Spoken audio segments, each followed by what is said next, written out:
एक तो तुम पहले से ही टेंशन में हो और ऊपर से तुम अपने दोस्तों को कॉल करके पूछ रहे हो कि भाई तेरा कितना खत्म हुआ, तेरे कहाँ तक चैप्टर खत्म हो गए। और जैसे ही तुम्हारा दोस्त तुम्हें बता देता है कि मेरा तो रिवीजन खत्म हो गया, पूरा सिलेबस खत्म हो गया, तो इस चीज को सुन के तुम्हारी टेंशन और भी ज्यादा बढ़ जाती है कि इस बार मेरे मार्क्स अच्छे आएंगे या फिर नहीं, मेरे पेरेंट्स मेरे बारे में क्या सोचेंगे, मेरे टीचर्स मेरे बारे में क्या सोचेंगे, मेरे रिलेटिव्स, मेरे 95% मार्क्स आएंगे या फिर नहीं।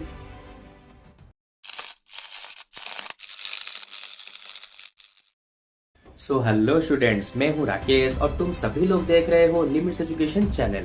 तो आज मैं इस वाले क्लास में तुम्हें कोई भी ऐसे टिप वगैरह कुछ भी नहीं बताने वाला हूं कि तुम्हारा स्टडी से इम्प्रूव होगा, ये करना वो करना, ऐसा कुछ भी बताने के लिए आज का क्लास बिल्कुल भी नहीं है। मैं बस आज तुम्हारे साथ बस 1 to 1 बात करने आया हूँ कि अगर तुम मुझे अपने बड़े भाई जैसा मानते हो तो सिंपल मैं तुम्हारे आज पूरा का पूरा जो एग्जाम को लेके तुम्हारे मन में गलतफहमी बैठा हुआ है उसको पूरा ही आज मैं क्लियर कर दूंगा। जैसे कि देखो, एक छोटा सा तुम्हें एक एग्जाम्पल देता हूँ। मान लो तुम्हारे क्लास में बहुत सारे बच्चे हैं जिनमें कि बहुत सारे बच्चे क्या करते हैं, कोई 95% लाता है, 98% लाता है, 96% लाता है। इस तरह के बहुत सारे बच्चे हैं, तुम्हारे फ्रेंड्स में भी होंगे, तुम्हें ये अच्छे से पता है। लेकिन वहीं पे कभी कभी देखे होगे तुम्हारे पूरे क्लास के अंदर कोई एक ऐसा बच्चा होता है जो कि पूरे ईयर एंड मतलब कि पूरे के पूरे साल भर बहुत ही खराब रिजल्ट लाता है, लेकिन एनुअल एग्जाम के टाइम जब नजदीक आ जाते हैं उसका रिजल्ट एकदम की रॉकेट बन जाता है। तुमने ऐसे बहुत सारे बच्चे अपने सराउंडिंग में देखे होंगे। अब तुम सोच रहे हो कि उसके तो साल भर इतना खराब आता था, अब एंड टाइम में उसके साथ क्या ही हो गया कि उसके मार्क्स इतने ज्यादा रॉकेट बन गए।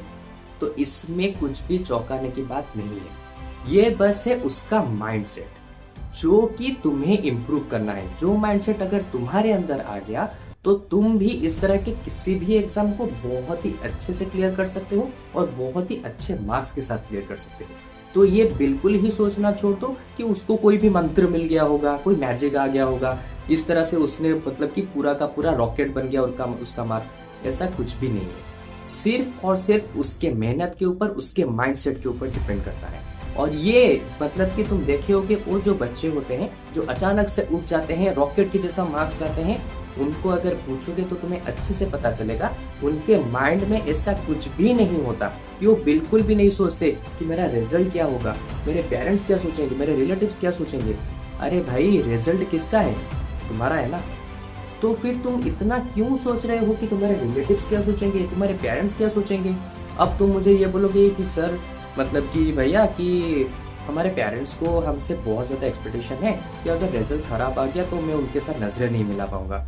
अरे भाई, ऐसा कुछ भी नहीं है।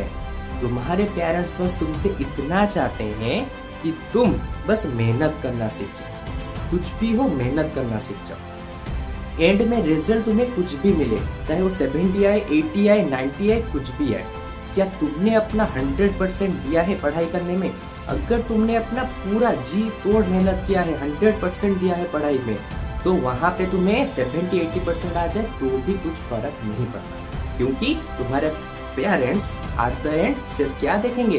तुम्हारे मेहनत को देखेंगे। तो ये पूरा ही भूल जाओ कि तुम्हें कितने मार्क्स आए हैं, कितने परसेंट आएंगे, क्या आएंगे, ये पूरा ही भूल जाओ।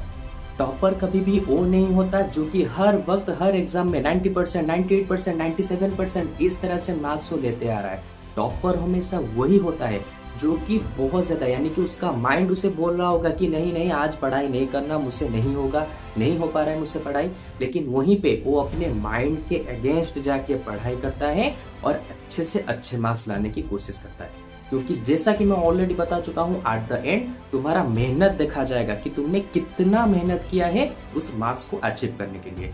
और बिल्कुल भी कभी ये मत सोचना कि मेरा ही रिजल्ट खराब आ जाएगा तो मेरे पेरेंट्स क्या सोचेंगे, रिलेटिव्स क्या सोचेंगे, ऐसा दिमाग में बिल्कुल भी मत लाओ। अरे भाई, वो रिजल्ट तुम्हारा है, मेहनत तुम्हारा है, एग्जाम भी तुम्हारा है, तो जब सब कुछ तुम्हारा है तो दूसरों के बारे में क्यों सोच रहे हो?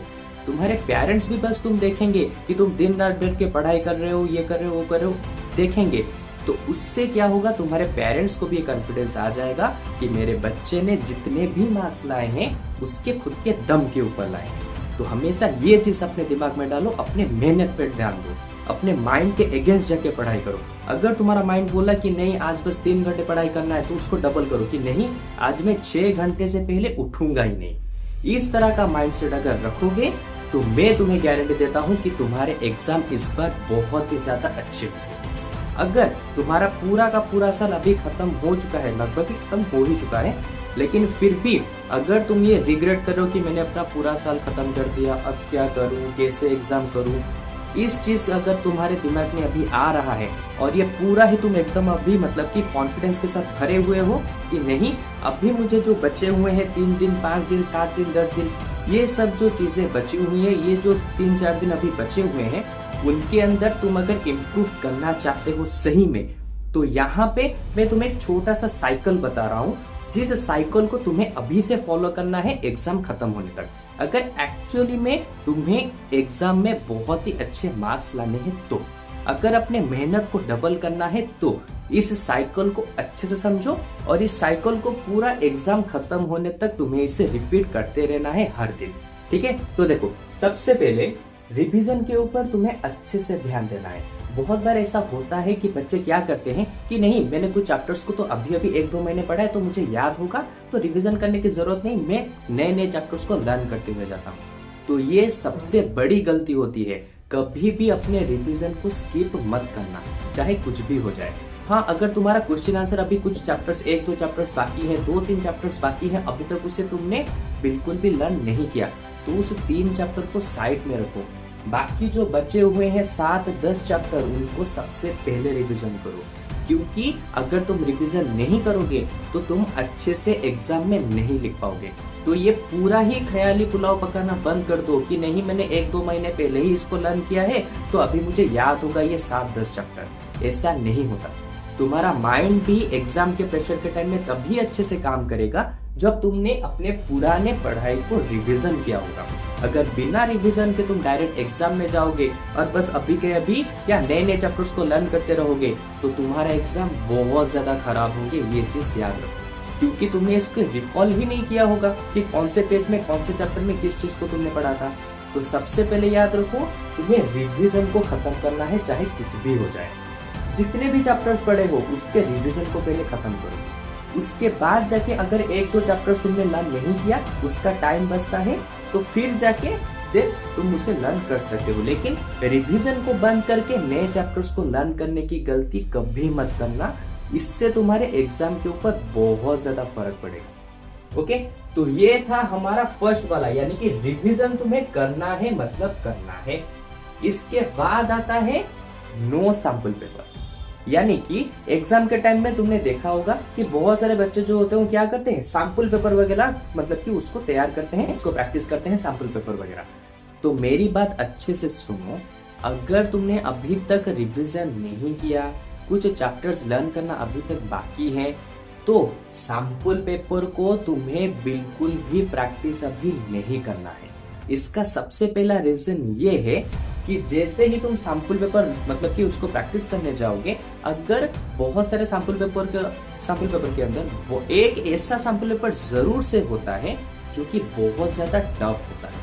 अगर ऐसा टफ वाला सैंपल पेपर तुम्हारे सामने आ गया और तुमने उसको सॉल्व नहीं कर पाए, तो वहां पे तुम्हारा कॉन्फिडेंस लेवल बिल्कुल ही डाउन हो जाएगा, जिसके चलते तुम्हारे दिमाग में ये फिर से चले आएंगे टेंशन कि मेरा यहाँ पर तो सैंपल पेपर ही नहीं हो रहा, तुम्हें एग्जाम के टाइम में इतने टफ क्वेश्चन को कैसे हैंडल करो। तो बिल्कुल ही सैंपल पेपर को तुम्हें यहाँ पे प्रैक्टिस करने की जरूरत नहीं है। लेकिन हाँ, अगर तुम्हारे सारे के सारे खत्म हो चुके हैं, लर्न करना, रिवाइज करना, reference book, previous year question, ये सब खत्म हो चुके हैं, अगर अभी तुम्हारे पास टाइम है तो सैंपल पेपर यूज कर सकते हो। लेकिन अगर अभी तक ये सब कुछ खत्म नहीं हुआ तो सैंपल पेपर को प्रैक्टिस बिल्कुल भी नहीं करना है, इससे तुम्हारा ही नुकसान है। देन आता है हमारा थर्ड नंबर वाला, ये है हमारा गुड स्लीप। अच्छा सा नींद तुम्हें चाहिए। अब तुम बोलोगे बहुत सारे बच्चे होते हैं ये भी बोलते हैं क्या कि नहीं एग्जाम चल रहा है ना, तो बस 2-3 घंटे सोऊंगा, बाकी घंटे बैठ के पढ़ाई करता रहूंगा, बाकी घंटे बैठ के पढ़ाई करता रहूंगा। ऐसा गलती कभी भी मत करो। तुम्हारा माइंड अच्छे से फंक्शन ही नहीं करेगा कि जब अगर तुम अच्छे से नींद ही अपनी कंप्लीट नहीं करोगे तो तुम्हारा माइंड कैसे काम करेगा। 2-3 घंटे दिन में सोओगे और तुम्हें लगता है कि तुम पूरा ही एग्जाम टॉप कर लोगे, ये सबसे बड़ी गलत फहमी है। बल्कि एग्जाम के टाइम में तुम्हें अच्छे से 6-7 घंटे सोना चाहिए। एग्जाम के पहले हाँ कितना भी घंटे सो अलग चीज है, लेकिन जैसे ही एग्जाम नजदीक आते हैं तो तुम्हें अपने स्लीपिंग आवर्स को बढ़ाना है। 6-7 घंटे की नींद तुम्हें चाहिए ही मतलब चाहिए, क्योंकि हमारा मेमोरी तभी अच्छे से काम करता है जब हम अच्छे से नींद लेते हैं। तो जितना अपने माइंड को तुम रेस्ट दोगे उतना ही परफॉर्मेंस तुम्हारा अच्छा होता हुआ जाएगा तुम्हारे एग्जाम। तो हमेशा याद रखो, एग्जाम के टाइम में अच्छे से अच्छी नींद, तभी जाके तुम अच्छे से अच्छा परफॉर्म कर पाओगे अपने एग्जाम। तो ये था हमारे साइकिल का 3rd नंबर वाला चीज। देन अभी देखो, ये है हमारा 4th, यानी कि अरे सॉरी, इसको मैंने डबल टाइप लिख दिया। देखो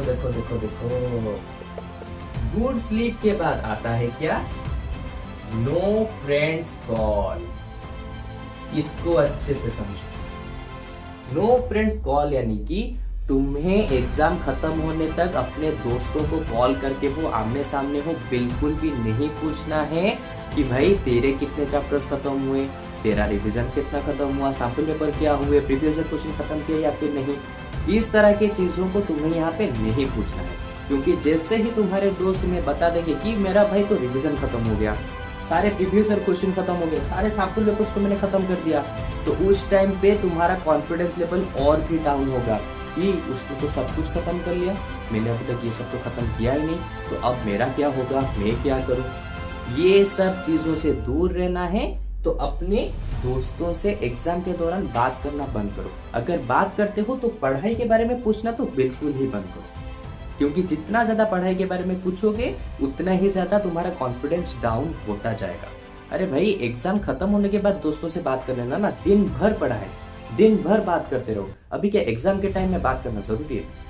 एग्जाम एक बार खत्म हो जाए, वहां पे तुम्हारे पेरेंट्स भी नहीं रोकेंगे। जब एग्जाम खत्म हो जाएंगे तो तुम जितना चाहो उतना अपने दोस्तों के साथ बात करो, लेकिन एग्जाम के टाइम में you have to avoid this point, क्योंकि इसी से तुम्हारा कॉन्फिडेंस डाउन होता है। और हमेशा याद रखो, तुम अपने जो एग्जाम देने जा रहे हो एकदम कॉन्फिडेंस के साथ जाना कि जो होगा देखा जाएगा। आज मैं अपने एग्जाम का अच्छे से अच्छा पॉइंट ऑफ व्यू दूंगा, अच्छे से अच्छा उसको सॉल्व करूंगा हमारे सारे क्वेश्चन को। ये बस कॉन्फिडेंस तुम्हारे दिमाग में होना चाहिए, ठीक है। तो ये थे हमारे चारों पॉइंट्स, और इन चारों पॉइंट्स को ही तुम्हें पूरा का पूरा रिपीट करना है एग्जाम खत्म होने तक। और अपने दिमाग में ये अच्छा सा बात डाल लो कि ये जो तुम्हारा एग्जाम है इसको एक तुम अपनी फिल्म की तरह डालो। जैसे कि अभी तुम देख रहे होगे ना, पुष्पा 1, पुष्पा 2, इस तरह का फिल्म देख रहे होगे कि पुष्पा 1 में वो क्या क्या हुआ, पुष्पा 2 में वो पूरा का पूरा एकदम बाहुबली जैसा निकल के सामने आ गया। तो इसी तरह से समझ लो कि अभी जो एग्जाम आने वाला है वो तुम्हारा पुष्पा 2 वाला चैप्टर है। तो अच्छे से इस चैप्टर को अपने कंप्लीट करने के लिए 100% अपना पूरा का पूरा मेहनत लगा दो, जिससे कि तुम्हारे बाद में तुम रिग्रेट ना कर पाओ कि नहीं मैं थोड़ा सा और मेहनत कर लेता तो शायद मेरा एग्जाम अच्छा हो जाता। तुम अभी जितना ही चाहो उतना हार्ड वर्क करो, बाद में ये रिग्रेट करने की जरूरत ना पड़े कि काश कि मैं थोड़ा सा और मेहनत कर लेता। ये रिग्रेशन बाद में नहीं होना चाहिए, तुम्हें उस हिसाब से यहाँ पे अभी प्रैक्टिस करना है एग्जाम खत्म होने तक। ओके, तो ये थी आज के ऊपर छोटा सा एक साइकिल। और अब मुझे लगता है कि मैं थोड़ा सा तुम्हारा हेल्प किया होगा तुम्हारे डिप्रेशन को खत्म करने के लिए, क्योंकि एग्जाम नजदीक आ रहे हैं। तो तुम्हारा जितना डिप्रेशन खत्म होगा, कॉन्फिडेंस लेवल हाई होगा, तुम्हारे एग्जाम उतने ही अच्छे जाएंगे। जो पूरा का पूरा बुक रट्टा मार लेता है, पढ़ लेता है, उसके एग्जाम अच्छे नहीं होते। जो अपने अंदर से कॉन्फिडेंस आता है कि नहीं आज का एग्जाम मेरा बहुत ही अच्छा जाएगा, हमेशा उसी के ही एग्जाम अच्छे जाते हैं। ये चीज हमेशा याद है। ओके, तो चलो आज के क्लास में हमने बहुत कुछ तो नहीं, थोड़ा कुछ चीजों के बारे में जाना जो कि तुम्हारे इंप्रूवमेंट करेंगे तुम्हारे एग्जाम को अच्छे करने में। तो अब मुझे लगता है कि आज का क्लास यहीं पे एंड करना चाहिए, क्योंकि ऑलरेडी तुम्हारे एग्जाम नजदीक आ चुके हैं। तो जल्दी जाके पढ़ाई करो, और फिर मुझे एग्जाम का रिजल्ट आने के बाद कमेंट सेक्शन में जरूर बताना कि तुम्हारा रिजल्ट कैसा आया, कैसा हुआ। मेरे ये सारे जो टिप्स हैं, जो साइकिल है, ये तुम्हारे लिए इम्प्रूवमेंट हुए या फिर नहीं। ओके, तो चलो आप मिलते हैं हमारे एक नेक्स्ट और इसी तरह के क्लास में। ओके, तो चलो बाय बाय।